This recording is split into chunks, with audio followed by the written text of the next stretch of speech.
All right, welcome everybody. On this episode, we have an interview with Brian Barnes, who is the CEO of M1 Finance. I was able to talk to him a little bit. Here is the interview. We had the last interview. I looked it up. It was 10 months ago. So May. Quite some time. Yeah. Feels like a lifetime ago. It was a different environment as well. I was wondering, from then, do you remember how many employees your company had? M1 Finance had? I don't know if I could exactly give the number in May. I could definitely look it up. I know that we started 2020, so January 2020 with 38. We now have about 155. And so we've been somewhere along that number. If May, probably 50, 60, something like that. So you went from 38 at the beginning of 2020 to now 150-ish? Correct. Okay. What are your plans for like over the next year or so? We're trying to double from where we are now by the end of the year. So we'll be sort of high 200, sort of, ambitiously trying to get to 300 people by the end of the year. And so the organization will be in a pretty fundamentally different place by the end of this year when compared to a year or two ago. Well, it seems like it. I've seen the trend overall, and I know you just announced, what is it? Coatue, an investment. They're like a hedge fund, right? I think a pretty public one that does a lot of tech investing. They led the last round of investment for you guys? Yeah, absolutely. So Coatue is one of the premier hedge funds out there. And so they have been more famous in their public portfolio. And so it's right. Almost like the who's who of the tech names out there. But the interesting thing about Coatue is they invested in them, 10, 15 years ago before they were the who's who. They have since moved into the private markets and have invested in a lot of the private companies that have become sort of your household brand names for consumer tech products and the like. And so we're super fortunate to have them as an investor, and really think that they're going to be able to support a good amount of growth at the M1 organization. Yeah, I remember when I first started a portfolio with M1 Finance, it was way back. In general, I don't even think the retail investor was as popular at that time. Like it was when kind of M1 Finance, Robinhood, these type of things were kicking off. And there was like a lot of, should I put my money in these guys or should I just stay with Schwab or Fidelity or Vanguard, like the more legacy ones. But how does it feel knowing, like my question is how does it feel knowing you're getting backing from these type of hedge funds now? Like, is it a source of validation? Are you looking at this like, man, we have Coatue and like these serious investors, and if you look at their portfolio, they have a wonderful portfolio of technology companies. How does that validate the company? It's incredibly exciting, and it's definitely a result of a massive team effort. And so the entire M1 organization is incredibly proud of what they've built over time. And having smart, sophisticated people saying you're doing a good job is always a positive, and you feel good about it and the like. It does put the pressure on. They're definitely looking for M1 to be a large organization into the future. And so we have those demands to fill. And just, one piece of comment, you were talking about, Vanguard and Schwab, the legacy players. Which is interesting is at some point, those were not the legacy players, right? Vanguard started in the 70s, Schwab about the same time. And, Vanguard was fighting all the mutual funds. And, it was sort of this, hey, you'd be silly to invest in an index fund. And it was just better product, better pricing. And over long periods of time, they become the behemoth. And same thing with Schwab. They were fighting, Morgan Stanley, Merrill Lynch. And it was, no, the individual investor shouldn't be doing this themselves. They should work with a high priced advisor or a broker, and have also proved that model wrong. And so, really when we talk about M1, we look to those companies as we're trying to be the next generation Vanguard, next generation Schwab, really empower the individual investor with a better product, better price. And we know that it'll take a long time to become companies of their size and scale. Yeah, maybe to become their size, but I think the trust factor is moving along a lot faster. Like when I started, I remember people would put on $100 like test deposit to see if it's like real and they can get their money back type of thing. And now there's accounts I see publicly on YouTube that will have $1 million on M1 Finance. So I see the trust factor moving along a lot faster with the smaller. You have smaller assets under management than something like Fidelity or Schwab, but I see the trust factor moving very quickly. I have some questions on the whole growth of fintech in general, but before I jump into that, I want to ask, so you're receiving all this money, was it 75 million? Was it the last round? Yeah, that was the most recent round. We've been fortunate enough, up through sort of start of 2020, we had raised $25 million in our lifetime. And then over the last 10 months, we've raised another 150 million. So, it's 6 times the amount of money that we had raised prior to a year ago, and so we're in a very good position to bolster every aspect of the company. And I'm sure that's where what we're going to do with all that money is might be the coming question. That's my next question. You have this money. What are you doing with it? What are the growth plans from here? Yeah. If you look at the companies that we just talked about, Vanguard and Schwab, and you were talking about the trust factor of where do people with $250,000 place their money, the default option is still a legacy bank, a legacy broker, and the like, and they offer okay products. They have big scale, but they do have a very trusted brand name. M1 has a long way to go to significantly improve every single product that they offer. So if you look across the three main products that we do, how you invest, how you borrow, and how you spend, I think there's incredible improvements that could be made across all three of those buckets. And so, we built a lot of core product experience, core infrastructure to support it, but we have a long way to go to make it definitively the best personal finance account that's on the market. We're really focused on sort of a best-in-class investing product, best-in-class borrow product, best-in-class spend product, and having all of them work together so that the whole is greater than the sum of the parts. And we just, that's sort of a end state of perfection. And, we have a lot of work to do to there. We'll never get there, but how you're going to manage your money in 5 and 10 years, I think will continue at an accelerated pace to the improvements that have been made over the past couple of years. There's also just growing the brand. I mean, we now service over 500,000 customers. We have, coming up on $4 billion on the platform. That's meaningful traction from a small, Fintech company that's growing. But, the companies that we mentioned, we're not a financial institution until we manage millions or tens of millions of customer accounts and tens of billions, if not hundreds of billions, and potentially even moving into the trillions as you get to the behemoths in the financial space. So, it's really just building better product, better pricing, and growing the overall organization to support that. Okay. Yes. Yeah, it is true. It seems like it's growing pretty quickly, moving from I remember you announced you're at 1 billion assets under management. Now you're at 4, and that must have been a year in the time to do that. But it's still 13 months. Yeah. So 13 months to go.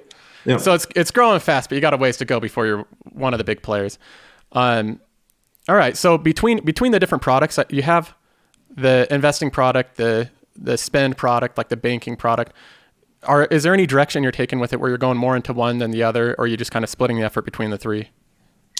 No, you were asking about sort of what are we going to do with the money? M1's history was we always had to do things more or less sequentially. So we started with invest, then we put that on the table and let that bake, and then we moved on to borrow, built that, and then we moved on to spend. And every single feature and functionality, we sort of had to not focus on anything else, build the new thing, and then move on to the next. Right now we have the product team is 6-7x the amount of people that worked on a product at any given time. And so we can focus on a lot of things concurrently. And so the nice thing is we can the focus is best in class automated investing platform, and have a team dedicated to that, a best in class borrowing experience, and we'll enhance and offer more capabilities around that. On the spend side, same thing, best in class checking account, as well as any mechanism to spend and receive money and the like. And we have the ability to, with the new round of funding, pursue these things simultaneously. And so, our product throughput and velocity should be increasing in a meaningful clip. But, the unfortunate thing is you get the money first, then you have to recruit the team, then you build the product. And so there is a little bit of a lag to seeing the improvements as a result of the money coming in. Right. But, everything will improve in a pretty material capacity, and the user should start to see that in a short amount of time. Okay. The other, between those three products, the spend and, I see a big concern with people that they want to go to M1, or they want to go to at least a fintech, right? Because most of the fintechs are honestly, the technology's there. It's going to be better, prettier, faster than something like Fidelity or whatever. But it seems like the bigger brokerages, the advantages that they have are that people feel more secure. They have a phone number they can call anytime. They have 1,000 customer service people waiting on the other line. And I see that as the biggest, from what I've received, just kind of what I've viewed online, is, I would put my money in M1 Finance, but I'm afraid I won't be able to get through the line because they're so busy, or that type of thing. The same thing, even worse with Robinhood. It's like they don't even have a phone number to call. You have to message them and hope that you get back in time. And with that, they're doing a lot more short-term stuff. So sometimes it's even more pressing. But the effort to ensure, like if you're a consumer or a client of M1's, I guess if the concern is we're not going to be able to get a hold of people or in time or be able to get these issues resolved, what are the efforts to be able to resolve that so people can have confidence they're going to be able to get through? Yeah, we have not, like M1 has not done the job that we should on customer support. And a lot of it is due to the fast scaling nature of the organization and the growth that our user base experience sort of outpaced our ability to grow the organization. And we've unfortunately had to play a little bit of catch up. And so that, I like, that is 100% my fault, not the fault of my team. We have an incredibly devoted, bought in team that is super passionate about helping the end customer and, servicing all their needs. They frankly just get more requests than any person can handle. And we are massively hiring, adding tens of people a week. You were asking about the organization at the beginning of 2020. I think we had 5 customer support reps. We're now over 50. We're adding, 10 every week. And so that team is getting increased in a material capacity. I do think there is a sort of pace of change or evolution that you're going to see. And M1 has only been public facing for about 4.5 years, where you look at a Schwab, a Fidelity, a Vanguard, and you have 50, 60-year legacies and tens of thousands of people building stuff over time. That being said, like the pace of innovation for a 50,000 person Charles Schwab organization is quite slow. And M1 in 4.5 years has built more product, better product, is increasing at a faster clip. And so, we do have work to do to catch up to them on a service perspective. I do think you look a little bit out and sort of say in 1 year, 2 years, 3 years, I'm very confident that M1 will have significantly better service than Schwab at that point, whether it's through self-serve, automated tools, or technology-driven solutions, or connecting with an individual person. I'm not trying to make excuses, but the unfortunate scenarios, some of the we're sort of building things as they go, and we have to support the current operation, support the future operations, and have stumbled a time or two with that, but have all the attention and time and energy to really improve it in a fundamental capacity. All right. Well, yeah, it makes sense because I don't think anybody predicted, at least they would be rich if they predicted that Fintech would explode like it has over the past couple years. Which leads me to another subject. So we know that M1 Finance is growing like crazy, and you guys you're getting investments from big management firms. When are you going to let us in on the action and let us invest in M1? When is it going to be something where you either have a SPAC, that we can join in? Because I feel like investors would very much like M1 Finance. I look at some other IPOs and different things. You have different ones that I think are inferior products that get tons of public money right now. Has it ever been a thought, or are you just keeping it to private investment? I mean, I have two minds of it. I mean, have built the entire business for personalized automated choice and the investments that you want, understand, and really long-term systematic investing in those securities that you want to invest in.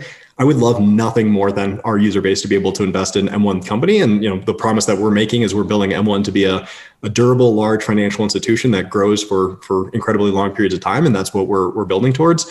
I think that side of my brain is absolutely would love to be able to offer that.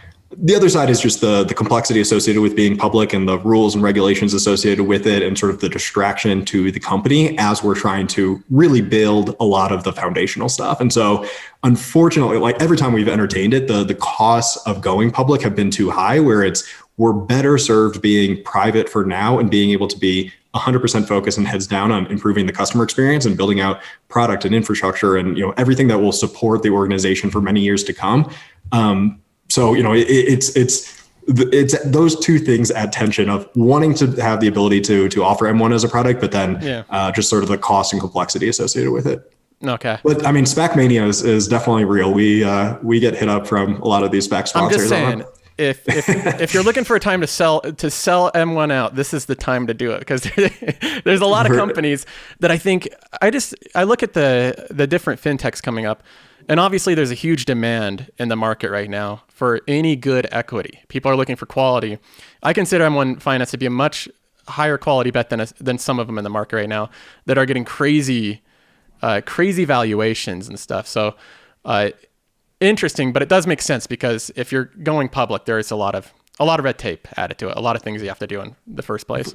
Yeah, for sure. I appreciate that. And, I hope that to be the case, that we're building a, very strong, durable company that exists for the long term. I think our perspective, like the nice thing is we now have the cash where we don't really have to worry about the next couple years from what happens from a price perspective. We have all the money we need to build the thing. We just need to execute on it. And so being able to focus on making the investments, hiring the right team, and not having, the whims of the market sort of to distract people from a day-to-day basis. But I do think there is a big macro trend of fintech's, I think, going to be huge, that, technology can better serve people's finances than how it's been served historically, whether that's, face-to-face interactions or via big banks and the like. And so I think the category is going to be massive. I do think there are, there will be winners and losers within that bucket. Right, for sure. And that is one question I had was, fintech will be massive. I think most people have bought into that vision because they use the tools, and that using stuff like Venmo to pay for things is much quicker than what we did before. Using M1 Borrow, it's such a cheap rate compared to anything. So everybody's used the tools; they understand the value of it, and there's this huge surge of fintech over the past couple years as you have millions and millions of new retail investors into the market, and just on the subject of fintech in general. There's people like Kathy Wood that says these are going to replace banks. And she says it very matter of fact, like the big banks, Bank of America, JP Morgan, Citibank, Wells Fargo, etc. She thinks Square, PayPal, these type of companies are just going to overtake the amount of customers and eventually eat away at these banks. And there's other people too. Chamath Palihapitiya said in other terms that the banks are pretty much done over time. What is your just kind of looking out in the future, do you share that kind of vision that fintech will either just keep eating away at banks' profits and their customers and their client base, or will they kind of work with them, or how do you see that playing out? I sort of fall in the combination of both, sort of that wishy-washy, both and type perspective. If you look, we mentioned Charles Schwab and Vanguard as, sort of disrupting the old players. Vanguard came about, and it's not like mutual funds are gone. They still exist in a very fundamental capacity. It's just a lot of the world has moved to passive. It was a better idea, better product, better pricing. And so, there's a seismic shift over time. And if I were, I bet on passive ETFs more than I bet on mutual funds long term. And same thing with, Charles Schwab. It's Morgan Stanley and Merrill Lynch were the outdated incumbents at that point.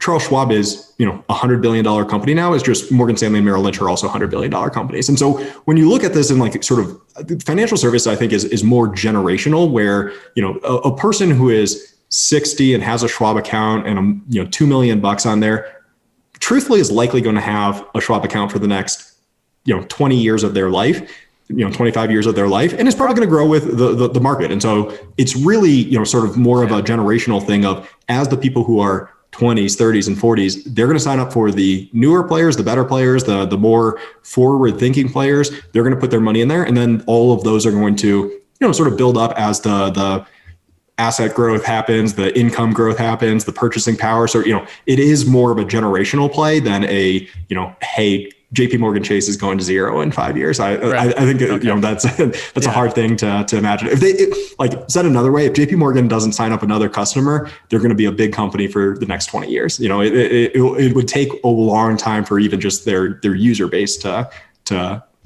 Well, yeah, they have so much. It seems like all the fintechs they do a lot of transactions. They have a lot of transactional volume, but it seems like the big banks have a lot of assets. They control, at least they have a lot of assets under management. For sure. The other thing that I would say is fintech and all these fintech players are not going to be even competitive with the bank until they convince the person with $100,000, $250,000, $500,000 to trust them with their money. And if in the mental mind of the consumer, it's still, hey, I'll use this as the fun tool in the financial entertainment, but then once I get meaningful sums of money, I move over.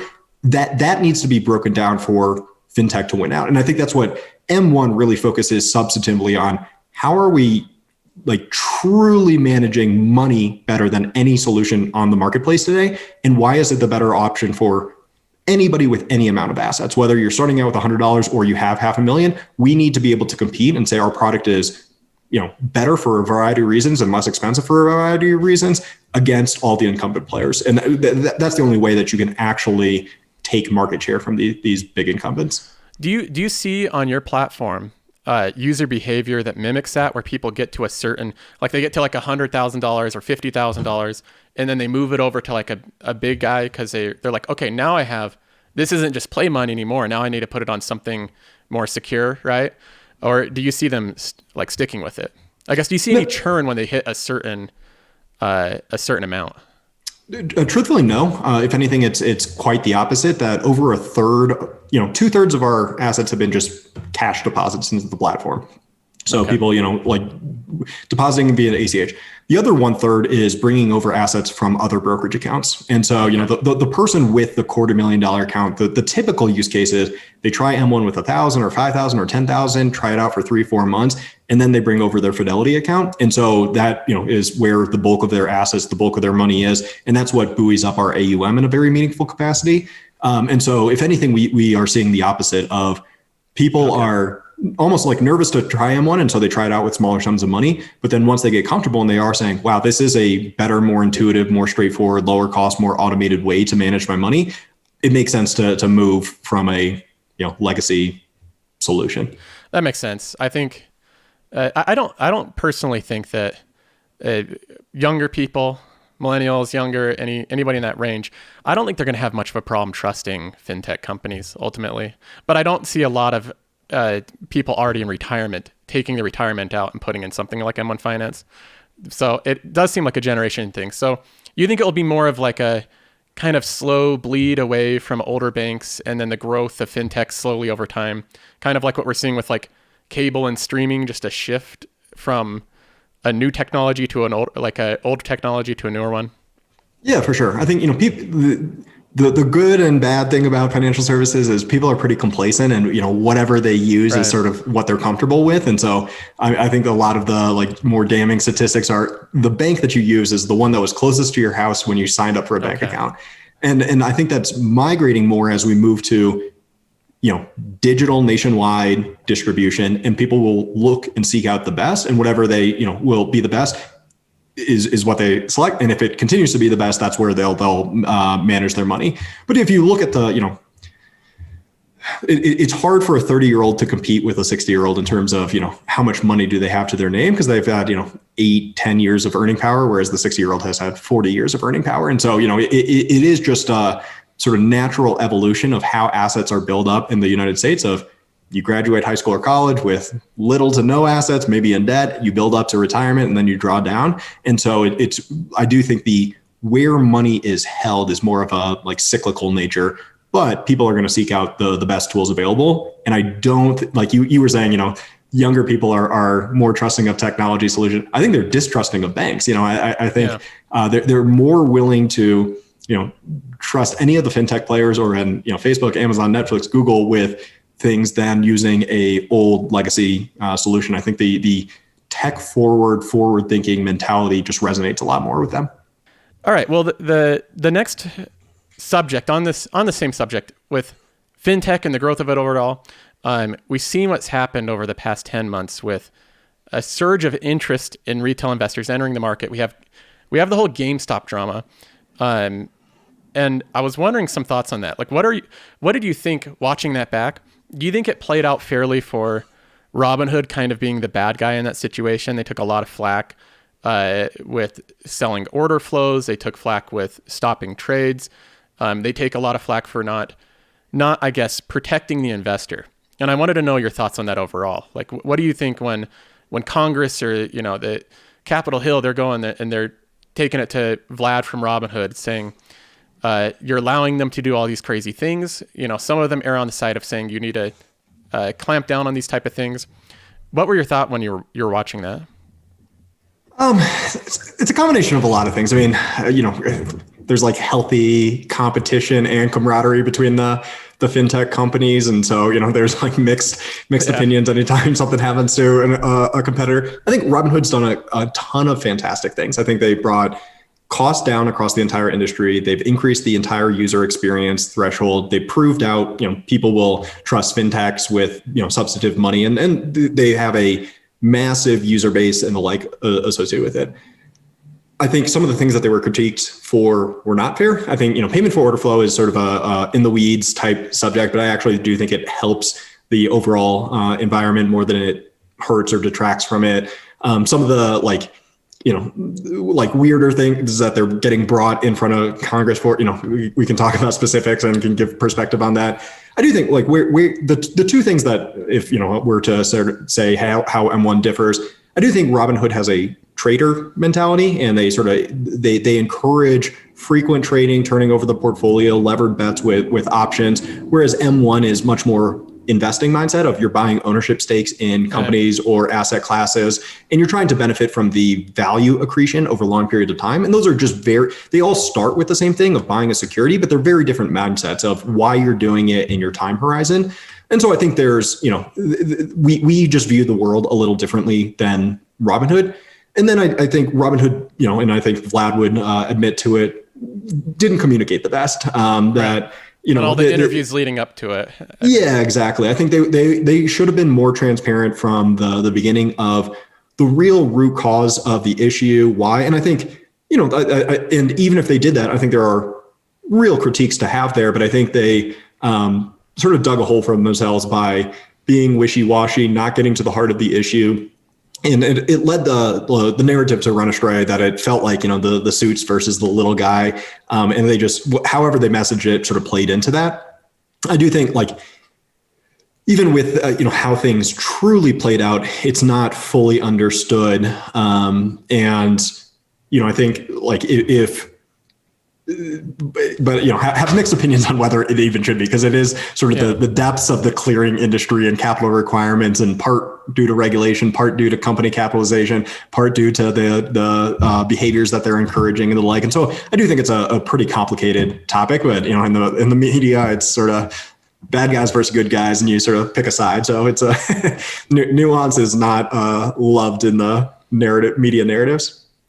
Right. So I think the big criticism for them is that they're, like you said, encouraging short-term gamification, this type of thing. I know obviously M1 Finance is a more long-term, like ownership-oriented platform. How do you plan on when you see? I can't remember the exact statistic off the top of my head, but after the GameStop drama was kind of unfolding, there was some days where Robinhood was getting millions of downloads per day on the App Store. It was a top one on iOS. And most of those people, and this is my experience as well, were being asked hey, what do you think of GameStop? People that have never talked to me about investing or stocks ever before. And they're asking me about that, personal friends I have and stuff. So you see the same attitude with people now downloading their first financial app after this explosive drama because it's caught mainstream attention. How do you, with everybody interested in it, but they're doing short-term, most likely they're going to lose money doing this type of thing. How do you bring them over to a long-term mindset? How do you look at all these new people in the market?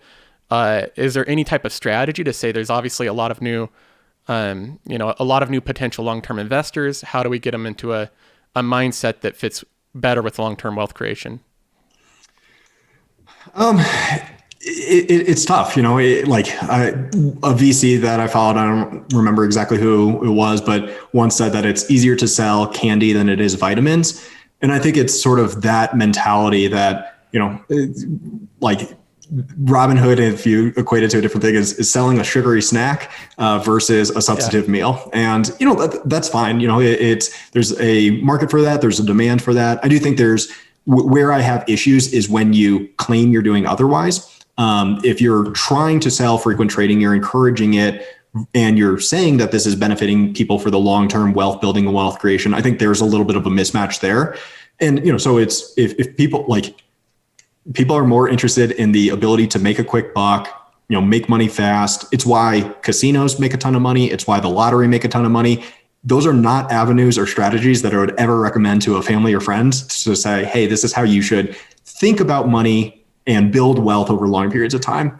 I think it's, if someone came to me and said, hey, I'm starting to build up assets. I need to think about it. The first thing I said you should do is create an IRA. So tax advantaged account, you can grow, long term for retirement. And I think it's telling that, some of these trading platforms will have levered options, but they don't have IRA accounts. And so, you can sort of talk out of one side of your mouth of helping the individual investor, but but options pay more is maybe one way to look at it. And so, do you ever plan on having something like options on M1 Finance or any type of time sensitive tools? Yeah, I think we would absolutely be open to it for more investor flexibility. That we're trying to really give the people tools to manage their own finances how they want. I do think we would never gear it towards selling weeklies or short-term option trading, because it's not our DNA. It's not how we think. It's not what we want to spend time and energy to help people benefit their finances. I do think there are real strong uses of options, whether it's hedging a portfolio or adding additional income with covered calls and the like. And so I think if we were to move into it, it's a perfectly good tool, and it's really just the application of it. I think we would always have the application be more long-term oriented. How are you, protecting against risk or adding additional income streams and the like, versus, how can you make hopefully a lot of money on Thursday, so I think it's just a little bit of a different mindset, and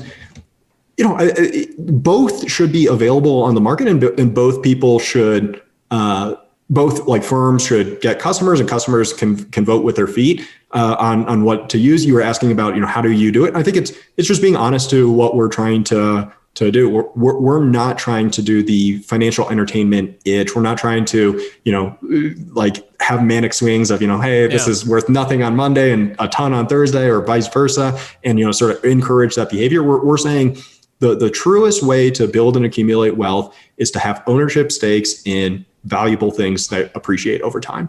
And so we're sort of, that's our ethos, our mentality. We try to reduce cost for borrowing money and try to give you very flexible terms. And so, I think we have our principles that we live by, and that's the product that we're going to create. We know that that's not going to be attractive to some people, but the people that is attracted to, I think we're going to create the best tool on the marketplace. Okay. Yeah, it does seem like a lot, like that side of it, the short-term side will always exist. It seemed like from the meetings, at least what the Congress was saying to them, at least to me, it came across like they're like, hey, we need to protect these people and, give them, I don't know if it's restrict their options and their availability to do different things, or to get more stern warnings, right? To have some type of on cigarettes, you have the cancer warning. If you have a super short-term option, you can have some big warning saying you can lose a lot of money doing this. So you don't think that you just think that both sides will always exist, but you're going to always lean on the side of long-term? Yeah, it's an interesting, sort of philosophical question of, should someone be able to, go take a $10 bill and light it on fire in their backyard, and right. I wouldn't say that's a good strategy, but, should they be able to do it? Probably, probably above my pay grade is maybe the better answers to that. I do think options, what's interesting in options is they are complicated products. They're levered bets. You have the ability to make and lose meaningful amounts of money in short periods of time. I do think it's incumbent from a product design perspective to showcase that as you're bringing customers in and doing that. And so whether there should be laws or rules against it, I do think there's an ethical question associated with it. But then even on the rule standpoint, there are a lot of financial rules on the books already that are around suitability. So, a broker dealer can't, has to ensure that any investment is suitable for their investor. And that takes into account their income, their net worth, their investing experience, their risk tolerance, their time horizon, and the like. And I think, there does become a question of, are the rules on the books being enforced? Of when someone signs up and they say, I have a low risk tolerance, long-term horizon, I really can't afford to lose money, right. But then I do trade a weekly option and my account either goes to zero or negative in a short amount of time. Is that sort of alignment with what's on the books today? Probably not. Yeah, but yeah. As long as they know, so you're saying as long as they are aware of the possible outcomes of what they're doing, then it's probably okay. Well, I have another question is future feature set of M1 Finance. Are you planning on doing anything with crypto? Anything related to that with M1 Finance? At some point, especially if the market continues like it's going to seemingly going to continue, we'll absolutely support something. I think I've said on many interviews, and I would have thought there'd been a crypto or Bitcoin ETF. Yeah, me too. By now, as well. That's what I'm waiting for. Exactly. And, in some sense, I think we were sort of defaulting into getting crypto for free and just having it work in our sort of existing platform and not having to engineer something net new for it. Right. So, that's been the strategy, is sort of let it come to us. And it hasn't necessarily worked all that well. But, people have an interest in it, a demand for it. They like, if they want to put it as a component of their portfolio, we absolutely want to support it. I think it's just more of a prioritization and timing effort, and a thoughtfulness of, can we improve on the solutions that are in the market and sort of do a unique M1 take on it versus sort of a Me Too solution that is available in a lot of different places now. Just another place to buy crypto, right? Yeah, exactly. We want to be additive to the marketplace, and we think there's a lot of ways that we can do that, and working on current initiatives there. I would say that we don't have a here's how we improve crypto mindset yet. Okay. Yeah, I was wondering, because I have so many, you see so many, I don't know what to call them, new fintech companies that are just crypto centered and lending crypto and all this type of stuff. That it seems like it has a big boom right now. Who knows how long that will last? Some people are very much bought into it for the long term and think it's going to replace a lot of finance to go with that. So you don't have any plans to add it in. Some people that I talked about, I said, I'm going to buy a crypto ETF when they come out with one. They're like, oh, but that defeats the point, because then you can't act as your own bank, right? You can't have the where you take it out and you have the wallet with it. I don't really see it. I don't really want to be my own bank, is my issue with crypto. It's not something I've ever wanted to do. So, but no, it doesn't, no plans with crypto in the future. That's pretty much all the questions I had. Was there anything with M1 Finance, anything that you want to let people know that you're working on? Any message to share? Yeah. So the platform is growing in a very meaningful clip that, if you want to invest in a custom portfolio and automate those investments, M1 is by far the best product on the marketplace. I really don't think we have a competitive peer in how we're doing and approaching and thinking about money management. Our borrow product is also, similarly one of the lowest cost ways that you can borrow money. And I think regardless of whether you use it or not, it should be available to you. And so there's sort of that synergistic benefit of, if you invest for free, you just get this benefit of low cost borrowing, whether you use it or not, in its emergency funds. And then our spend account is, one of the highest interest rate checking accounts on the market with cash back on debit card. And we're going to be moving more into sort of having that be a full checking account replacement. And so I think, M1, our trajectory has been strong. And I think that customers should demand and expect more from us over the years to come. What do you think? That does bring up one question. What do you think when you see user behavior on your platform and building out the different functionality of it, what do you see as the most underutilized part of it? Like, what are people missing with it? I think we are best known for our Invest product. It's a unique brokerage on the marketplace that's really built around portfolio management rather than trading. And I think, you have 99 other options for trading. M1 is really, one of the true that's design the portfolio and invest in the portfolio mentality out there.